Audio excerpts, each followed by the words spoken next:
એક માં અને દીકરી અને એક ભયાનક સાજિશ એક લોકપ્રિય ટીવી સિરિયલના પાત્રના નિર્દોષ દેખાતા રૂપ પાછળ લોહીથી લખાયેલી એક સાજિશ છુપાઈ હતી.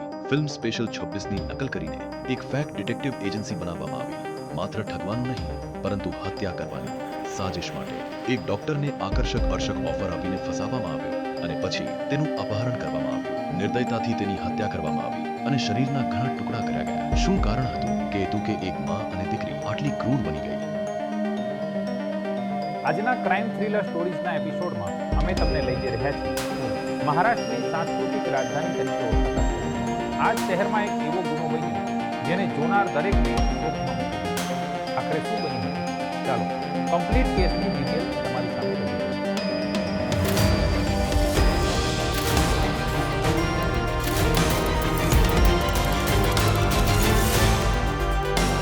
આજના ક્રાઇમ થ્રિલર સ્ટોરીઝના એપિસોડમાં અમે તમને લઈ જઈ રહ્યા છીએ મહારાષ્ટ્રની સાંસ્કૃતિક રાજધાની તરીકે ઓળખાતા શહેર. આ શહેરમાં એક એવો ગુનો બન્યો જેને જોનાર દરેકને શોકમાં મૂક્યો. આખરે શું બન્યું? ચાલો કમ્પ્લીટ કેસની ડિટેલ તમારી સામે રજૂ કરીએ. વર્ષ 2006માં પુણે શહેરમાં એક નવી ડિટેક્ટિવ એજન્સી શરૂ થઈ છે. તેનું નામ હતું blue bird detective agency. Local અખબારોમાં ડિટેક્ટિવોની ભરતી માટે જાહેરાતો આપવામાં આવે છે. ડિટેક્ટિવ બનવાના સપનાઓ સાથે ઘણા યુવાન પુરુષો ઇન્ટરવ્યૂ માટે પહોંચી જાય છે. એમાંથી 4 ઉમેદવારો સિલેક્ટ થાય છે. તેમના નામ હતા પ્રવીણ, અશોક, કેતન. આ ઇન્ટરવ્યૂ ડિટેક્ટિવ એજન્સીની 2 મહિલાઓ દ્વારા લેવામાં આવ્યા. એક હતી એક યુવાન મહિલા અને બીજી હતી થોડા વર્ષ વધુ મહિલા. યુવાન મહિલા શિખા પોતાનું નામ પ્રવીણ કાલે બનાવ્યું. જ્યારે ઉંમરે થોડી મોટી મહિલા પોતાને જોશી મેડમ તરીકે ઓળખાવી. તેમની સાચી વાસ્તવમાં યુવાન મહિલાનું સાચું નામ માત્ર તેમના નામ જ પોતાના હતા, પરંતુ આખી ડિટેક્ટિવ એજન્સી પોતે જ એક સંપૂર્ણ રીતે રચાયેલી કોન્સ્પિરસી. આ કહાની આગળ વધે એટલે ખાતરી કરો કે વિડીયો અંત સુધી જરૂર એક વાત કે કેવી રીતે ડિટેક્ટિવ તરીકે ભરતી કરાયેલા આ 4 યુવાનો ઘાતક ભાગ એકદમ ફિલ્મ સ્પેશિયલ 26 જેવી બને, જ્યાં યુવાનોને એક સ્પેશિયલ ટીમના ભાગ તરીકે શીખ રેવની ટ્રેનિંગ આપવામાં આવે છે. એ જ રીતે પ્રવીણ, અશોક, કેતન અને રાહુલ એવી જ પ્રકારની ટ્રેનિંગ આપવામાં. તેમને કહેવામાં આવે કે ડિટેક્ટિવ એજન્સી એક મોટા ભાગની રેકેટની તપાસ કરી રહી છે. તેમને આ માહિતી પણ આપવામાં આવી કે એક ડોક્ટર આમાં ઇન્વોલ્વ છે અને ઇન્ટેરોગેશન માટે તેને કસ્ટડીમાં લેવાની જરૂર છે. આ ઓપરેશનને યોગ્ય રીતે પુણેની શાંતિનું ભુજ ખાતે એક રૂમ બનાવવામાં, જ્યાં આ યુવાનોને મિશનની રિહર્સલ કરાવવામાં. રિહર્સલ પછી ડોક્ટરને કસ્ટડીમાં લેવાની જવાબદારી રાહુલ અને કેતનને સોંપવામાં. બંનેને કડક ચેતવણી આપવામાં કે આ કાર્યવાહી સંપૂર્ણ સિરિયસમાં કરવી પડશે અને કોઈને તેના પર નહીં તો કિડની રેકેટમાં સામેલ સતત થઈ જશે. આ સમય દરમિયાન દીપ્તિ પહેલેથી જ તેની સાજિશના આગામી ચરણો શરૂ કરી ચૂકી હતી. તે દિવસોમાં હિન્દી ટીવી સિરિયલ જસ્સી જૈસી કોઈ નહીં ખૂબ જ પોતાની દીપ્તિએ પોતાની જસ્સી તરીકે તેણે જસ્સીની હેરસ્ટાઇલ જેવી ટ્રીટ કરી.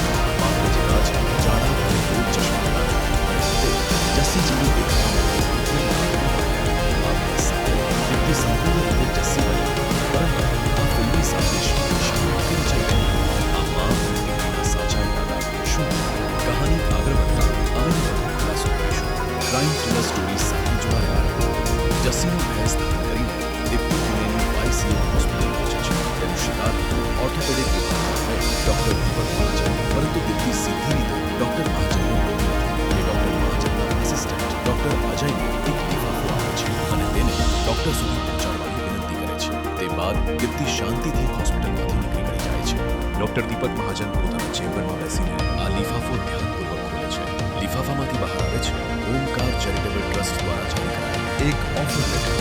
આ પત્રમાં લખેલું હોય છે કે ટ્રસ્ટ આધુનિક સુવિધાઓ સાથે એક હોસ્પિટલ બનાવી રહ્યું છે.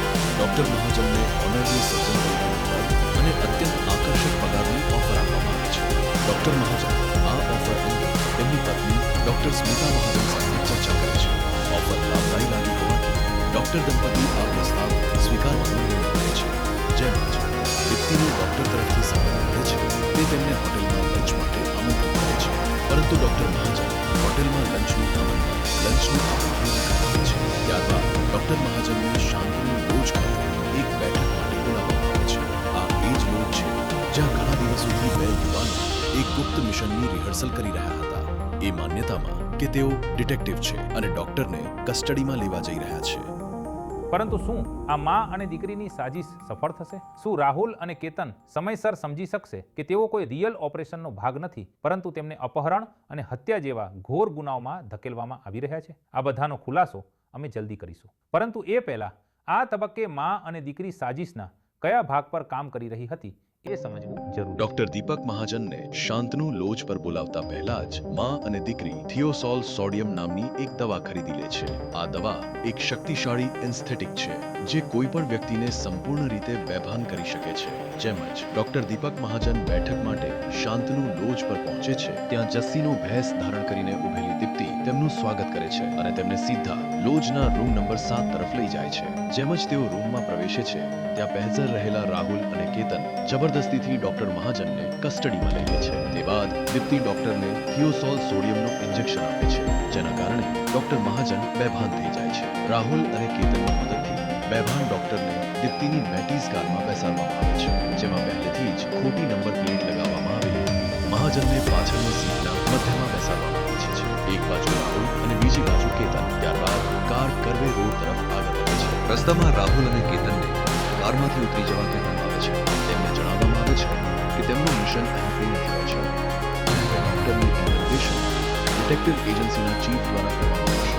આ પછી દીપ્તિ કારને એવી જગ્યા તરફ લઈ જાય છે જ્યાં લીના પહેલેથી જ તેની રાહ જોઈ રહી હોય છે.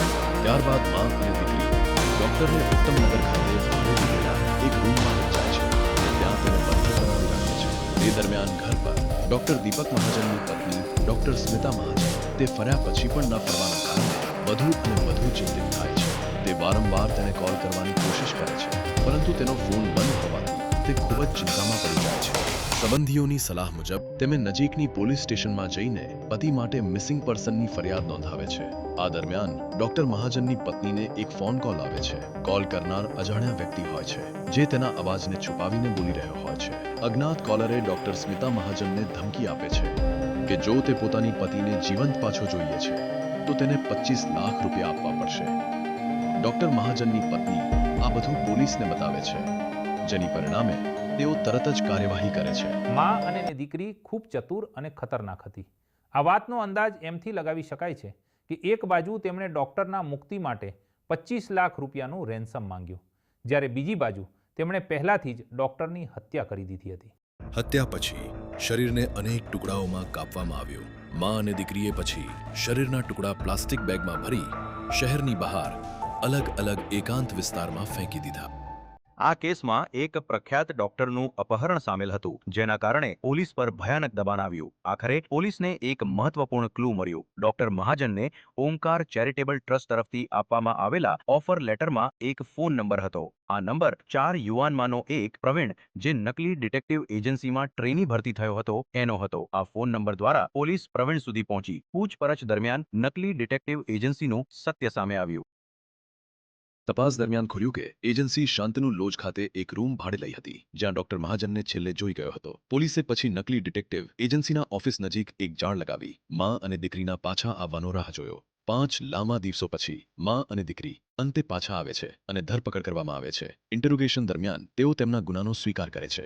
હત્યા પછી શરીરને અનેક ટુકડાઓમાં કાપવામાં આવ્યું. માં અને દીકરીએ પછી શરીરના ટુકડા પ્લાસ્ટિક બેગમાં ભરી શહેરની બહાર અલગ અલગ એકાંત વિસ્તારમાં ફેંકી દીધા. તેઓ પોલીસને ત્યાં લઈ જાય છે, જ્યાં ડોક્ટર મહાજનની શરીરના ટુકડા ફેંકવામાં આવ્યા હતા. તપાસ દરમિયાન વધુ ભાગો મળ્યા, સિવાય માથા. DNA ટેસ્ટથી પુષ્ટિ થાય છે કે મળેલા શરીરના ટુકડા ડોક્ટર દીપક મહાજનના છે. ट्रायल दरम्यान दीप्ती आणि लीनाने सरकारी वकील घेतला नाही आणि स्वतःच डिफेंड करण्याचा निर्णय घेतला. सुरुवातीला त्यांनी काही विटनेसेसचं क्रॉस एक्झामिनेशन करून आपला केस मजबूत करण्याचा प्रयत्न केला, पण ते अनसक्सेसफुल झाले. भारतीय न्यायव्यवस्थेत अक्यूजला आपले स्वतःचं डिफेन्स करण्याचा अधिकार आहे. સોલિડ એવિડન્સ, વિટનેસના સ્ટેટમેન્ટ્સ અને આરોપીઓના કન્ફેશનલ સ્ટેટમેન્ટ્સને ધ્યાનમાં લઈને કોર્ટે માં અને દીકરીને અપહરણ અને હત્યાના ગુનાઓમાં દોષી ઠેરવ્યું. બંનેને ફાંસીની સજા આપવામાં આવી. આ કેસ અમને શીખવે છે કે જો કોઈ કંપની કે સંસ્થા પાસેથી આકર્ષક ઓફર મળે તો તેને સ્વીકારવાનો પહેલા સારી રીતે તપાસ કરવી જોઈએ. આ કેસમાં નકલી ડિટેક્ટિવ એજન્સી માટે ફસાઈ ગયેલા 4 યુવાને જે ભૂલ કરી તે જ ભૂલ ડોક્ટર મહાજન પણ કર્યા હતા. તમારો શું મત છે? તમારો અભિપ્રાય નીચે કોમેન્ટમાં શેર કરો.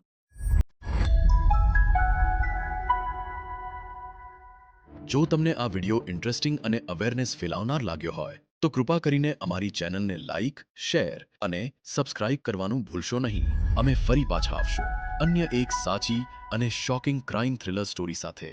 ક્રાઇમ થ્રિલર સ્ટોરીઝ ફક્ત ગુજરાતીમાં નહીં પરી, અંગ્રેજી, હિન્દી અને મરાઠીમાં પણ ઉપલબ્ધ છે અને અમે તેને વધુ ભાષાઓમાં લાવવાના છીએ.